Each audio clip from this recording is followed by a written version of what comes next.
നിങ്ങളെപ്പോലെ ഞാൻ എൻജോയ് ചെയ്തു. നിങ്ങൾ എൻജോയ് ചെയ്തില്ലേ? നല്ല രസകരമായൊരു ഇതാണ്. നമ്മുടെ ടൂറിസത്തിന് വലിയൊരു അട്രാക്ഷൻ ആയിരിക്കും തിരുവനന്തപുരത്ത്. ഇതിന്റെ റൂട്ട് ഏതാണെന്നുള്ളവരെ ടൂറിസം മന്ത്രി റിയാസ് മുഹമ്മദ് അദ്ദേഹത്തോട് ആലോചിച്ചതിന് ശേഷം ഞങ്ങൾ തീരുമാനിക്കും. ഞങ്ങൾ അല്ലെങ്കിലും അദ്ദേഹം ഒരു യോഗം വിളിച്ചിട്ടുണ്ട്.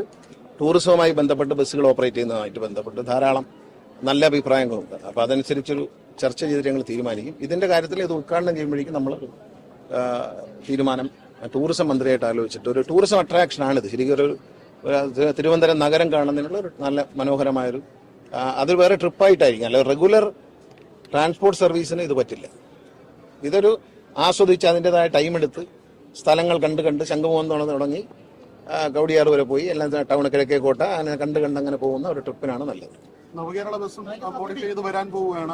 അത് ദീർഘദൂര ടൂറിസത്തിന് വേണ്ടി ഉപയോഗിക്കും. നവകേരള ബസ് മോഡിഫൈ ചെയ്ത് വരുമ്പോൾ നമ്മളത് ദീർഘദൂര ടൂറിസം പദ്ധതി, ടൂറിസത്തിന് വേറെ നമ്മൾ KSRTC വേറെ ബസ്സുകളും കൊടുക്കുന്നുണ്ട്. ഇപ്പോൾ കുറേ നല്ല ട്രിപ്പുകളുണ്ട്. അതിൽ ലാഭകരമല്ലാത്ത ഒഴിവാക്കും, ലാഭകരമായത് പുതിയത് കണ്ടുപിടിക്കും. ഇപ്പോൾ ഞാൻ ഈരാറ്റുപേട്ടയിൽ ചെന്നപ്പോൾ അവിടെ നിന്നൊരു ആവശ്യം വന്നത് പാലാ, ഈരാറ്റുപേട്ട, വാഗമൺ, പിന്നെ ഇലവീഴ, പൂഞ്ചോല ഈ സ്ഥലങ്ങളിലേക്കൊക്കെ ടൂറിസ്റ്റ് ഓപ്പറേഷൻ വേണം. അപ്പോൾ അത് സാധാരണക്കാരായ ജനങ്ങൾ ഇപ്പോൾ KSRTC ടൂറിസം പദ്ധതി മാത്രമല്ല, നമ്മുടെ നാട്ടിലെ ടൂറിസം എന്ന് പറയുന്നത് ഇപ്പോൾ വിദേശികൾ വരുന്നു എന്നുള്ളതല്ല. നമ്മുടെ നാട്ടിൽ തന്നെ നമുക്കൊരു അവധി കിട്ടിയാൽ, എന്തെങ്കിലും ഒരു 2 ദിവസം അടുപ്പിച്ച് അവധി കിട്ടിയാൽ ഉടൻ തന്നെ വീട്ടിലെല്ലാവരും കൂടി ഒരു ടൂർ പോകുന്ന ഒരു രീതിയുണ്ട്. ഏതെങ്കിലും ഒരു നല്ല സ്ഥലത്തേക്ക് പോവുക, കാഴ്ചകൾ കാണുക. അത് ഈ കോവിഡിന് ശേഷം വന്ന ഒരു കൾച്ചറാണ്. ആ കൾച്ചറിനെ നമ്മൾ ഉപയോഗപ്പെടുത്തുകയും അതിനുള്ള സൗകര്യങ്ങൾ KSRTC മുഖാന്തരം ജനങ്ങൾക്ക് ചെയ്യുകയും ചെയ്യും. ഇലക്ട്രിക് ബസ്സുമായി ബന്ധപ്പെട്ട് ഇന്നലെ അങ്ങ് പറഞ്ഞ ഇലക്ട്രിക് ബസ്സുമായി ബന്ധപ്പെട്ട് അതിൽ ഈ കേന്ദ്ര സർക്കാരിന്റെ സഹായത്തോടെയാണ് സ്മാർട്ട് സിറ്റിയിൽ ഇത്തരം ബസ്സുകൾ ലഭിക്കുന്നത്. KSRTC വാങ്ങുന്നതല്ല.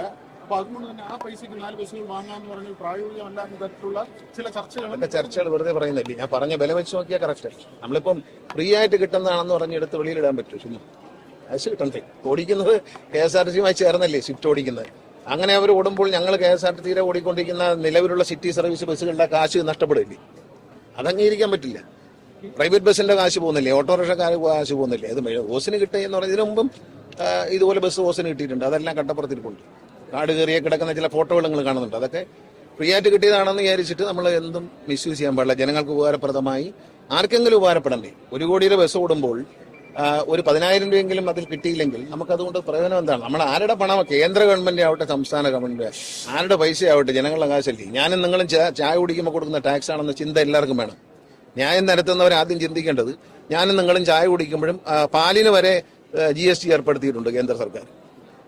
പാലിന് വരെ ഒരു പാല് വാങ്ങിച്ചാൽ വരെ, കുഞ്ഞിന് കൊടുക്കാൻ ബിസ്ക്കറ്റ് വാങ്ങിച്ചാൽ, പാൽപ്പൊടി വാങ്ങിച്ചാൽ അതിനെല്ലാം ടാക്സ് ഉണ്ട്. ആ ടാക്സ് കൊടുക്കുന്ന ജനത്തിൻ്റെതാണ് ഓരോ പൈസയും എന്ന് ചിന്തിച്ചേ പറ്റും. പ്രത്യേകിച്ച് KSRTC ഗവൺമെന്റ് സഹായിച്ച് മുന്നോട്ട് പോകുമ്പോൾ KSRTC നിലനിർത്തണം, ജനങ്ങളെ നിലനിർത്തണം. അതിനാവശ്യമായ പണം ഞാൻ ഇന്നലെയും പറഞ്ഞു.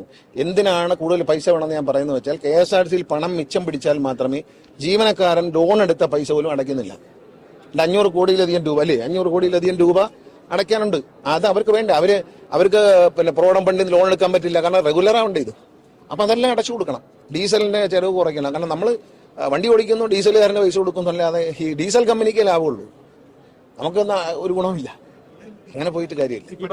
പരിസ്ഥിതി സൗഹൃദം ആണ് ലോകം മുഴുവൻ ഇങ്ങനെ ഡീസലൊക്കെ ഒഴിവാക്കുന്ന സാഹചര്യത്തിൽ നമ്മൾ ഓരോ ടെറൈനാണ്, ഓരോ ഭൂപ്രദേശത്തിന്റെ ഘടന അനുസരിച്ചാണ് അത് ഉപയോഗിക്കുന്നത്. വളരെ ട്രാഫിക് കുറഞ്ഞതും. അപ്പം യൂറോപ്യൻ രാജ്യങ്ങളിൽ പല സ്ഥലത്തും വളരെ ട്രാഫിക് കുറവാണ്, വളരെ വിജനമായ സ്ഥലങ്ങളാണ്. കേരളം ആസ് ഒരു സിറ്റിയാണ്.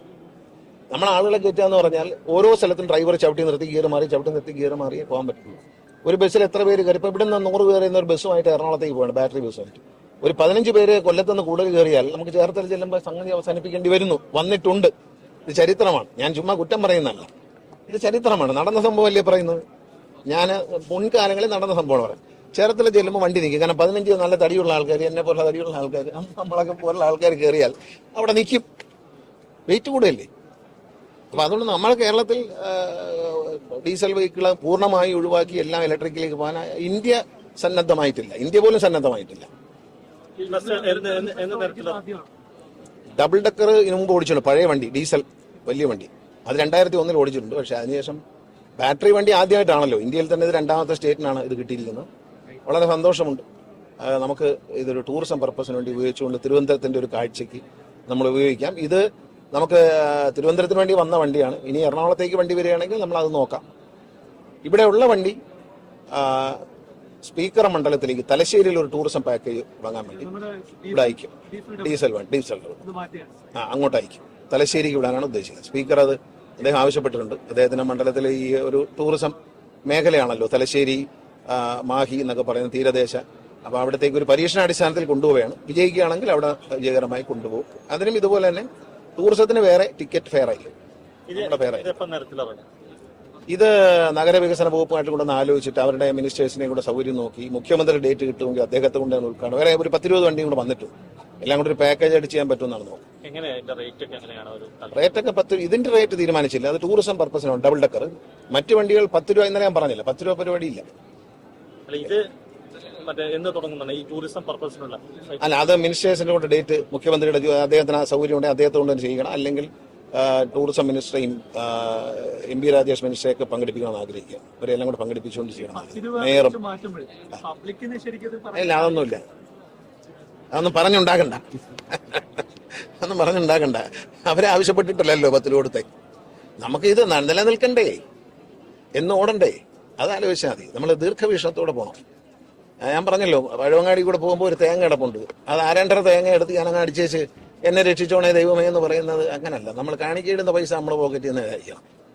ആർക്കും ഒരു ഛേദവുമില്ലാത്ത പണികൾ മന്ത്രിമാരാരും ചെയ്യാൻ പാടില്ല. ഞാൻ ചെയ്യത്തില്ല. വേറെ ആരും ചെയ്യുന്നുണ്ടെന്ന് എനിക്കറിയണം. ഞാൻ ചെയ്യത്തില്ല. ഞാൻ സർക്കാരിൻ്റെ ഒരു പൈസ പോകുന്നൊരു കാര്യം ഞാൻ ചെയ്യില്ല എന്നെനിക്ക് നിർബന്ധമുണ്ട്. ഞാൻ അങ്ങനെയാണ് എൻ്റെ പഠിച്ച എൻ്റെ രാഷ്ട്രീയം അങ്ങനെയാണ് ചിലവാക്കി. അല്ല, അന്ന് വന്നപ്പം ആള് കയറാൻ വേണ്ടി ഒരു ഈ ചെയ്തതാണെന്നാണ് MD പറയുന്നത്. പക്ഷെ അത് ഒരു നമ്മളെ കണക്ക് നോക്കും. കാരണം ഞാൻ KSRTC യൂണിയൻ നേതാക്കളുമായി ഇന്നലെ നടത്തിയ ചർച്ചയിൽ അവർക്ക് കൊടുത്തേക്കുന്ന ഉറപ്പ്, കൃത്യമായ കണക്കുകൾ അവർക്കും അറിയാം. ഊഹ കണക്കാണ്, അത് പറ്റൂല. കൃത്യമായ കണക്കുകൾ ഇനി മുതൽ അങ്ങോട്ട് അവരെയെങ്കിലും ബോധ്യപ്പെടുത്തണ്ടേ, ജനങ്ങളെയും ബോധ്യപ്പെടുത്തണ്ടേ. നമ്മൾ ട്രാൻസ്പെറന്റ് ആകുമ്പോൾ നിങ്ങൾക്ക് മനസ്സിലാവും. അതൊന്നുമില്ല. വന്ദേ ഭാരതിൽ ടിക്കറ്റ് നിരക്ക് കുറച്ചിട്ടാണ് ആള് കയറുന്നത്. നല്ല സൗകര്യം കൊടുത്താൽ മലയാളിക്ക് അതൊരു പ്രശ്നമല്ല. കേരളത്തിൽ ആദ്യം എയർ കണ്ടീഷൻ വോൾവോ ബസ് വാങ്ങിച്ച് ഓടിച്ച ഇന്ത്യയിലെ ആദ്യത്തെ സംസ്ഥാനമാണ് കേരളം. 2002 വൻ വിജയമായിരുന്നു അത്. അതിനുശേഷമാണ് തമിഴ്നാടും ആന്ധ്രയെല്ലാം അത് കർണാടകയൊക്കെ വാങ്ങിക്കാൻ തുടങ്ങി. നമ്മളെല്ലാ പരിഷ്കാരത്തിലും മലയാളിയെ സംബന്ധിച്ച് നമ്മൾ തെറ്റിദ്ധരിപ്പിക്കരുത്. അവർ നല്ല അടിച്ചുപൊളി ജീവിതം ആഗ്രഹിക്കുന്നവരാണ്. നല്ല ഫുഡിന് വില കൂടുതൽ എന്ന് പറഞ്ഞാൽ ആരെങ്കിലും റെസ്റ്റോറൻറ്റിൽ കയറി കഴിയുകയും നമ്മൾക്ക് ഇവിടെയുള്ള പല സ്ഥാപനങ്ങളും ഉണ്ട്. പിസ്സ കൊടുക്കുന്ന സാധനങ്ങളുണ്ട്, ചിക്കൻ കൊടുക്കുന്ന സ്ഥാപനങ്ങളുണ്ട്. ഈ സ്ഥാപനങ്ങളൊക്കെ നല്ല തിരക്കാണ്. പക്ഷേ ചോദിച്ചാൽ മിനിമം ഒന്ന് കയറിയാൽ 500 രൂപ കുറഞ്ഞ് 1000 രൂപ കുറഞ്ഞ് ഇറങ്ങാനൊക്കില്ല 2 പേര് കയറിയാൽ. പക്ഷെ ആളിന് ഓരോ അവിടെ ക്യൂ നിൽക്കുന്ന ആൾക്കാർ. അപ്പൊ അതുകൊണ്ട് നമ്മൾ അങ്ങനെ ദാരിദ്ര്യവാസം പറയണ്ട.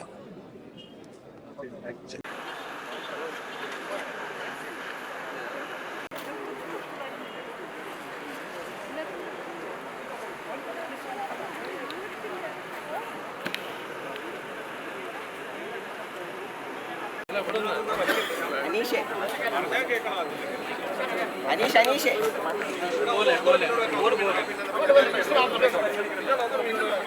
തിരിച്ചു വരും. ഞാൻ അവിടെ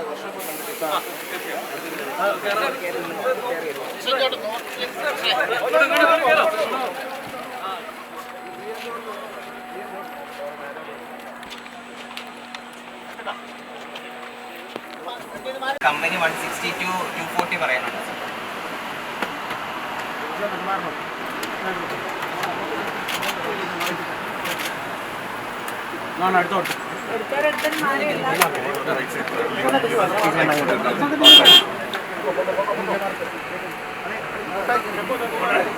ബസ്സിൽ മറ്റേ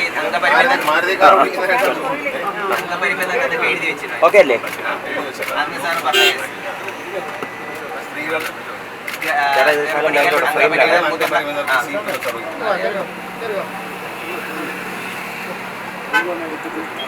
സ്വിഫ്റ്റ് ബസ്സിൽ സ്ത്രീകൾക്കും അംഗപരിമിതർക്കും ഗർഭിണികൾക്കും ഒന്നും സൗകര്യമില്ലാത്ത ഒരു പരാതി 2 ദിവസം കിട്ടി. അതിന് നിർദ്ദേശം കൊടുത്ത ഈ വണ്ടിയിലും അത് എഴുതി വെച്ചിട്ടുണ്ട്. അംഗപരിമിതർക്കും സ്ത്രീകൾ പ്രത്യേകിച്ച് ഗർഭിണികൾക്ക് എന്തോ ഓക്കെ അല്ലേ? ഈ ഫോൺ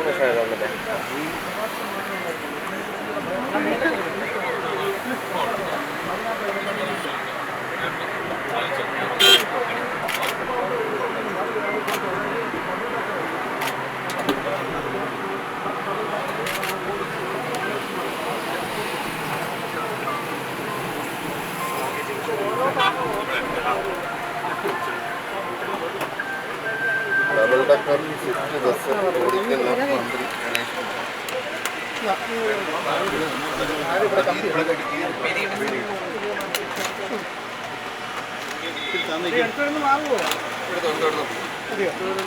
തല മാറ്റി തരാം റെഡിയല്ലേ? ഓക്കെ.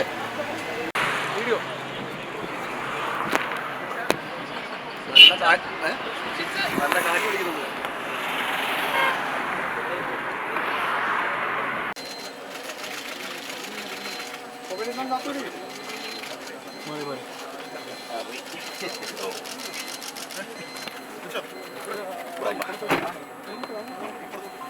അല്ല ബസ്സിന്റെ ഒരു ബാക്ക്ഗ്രൗണ്ട്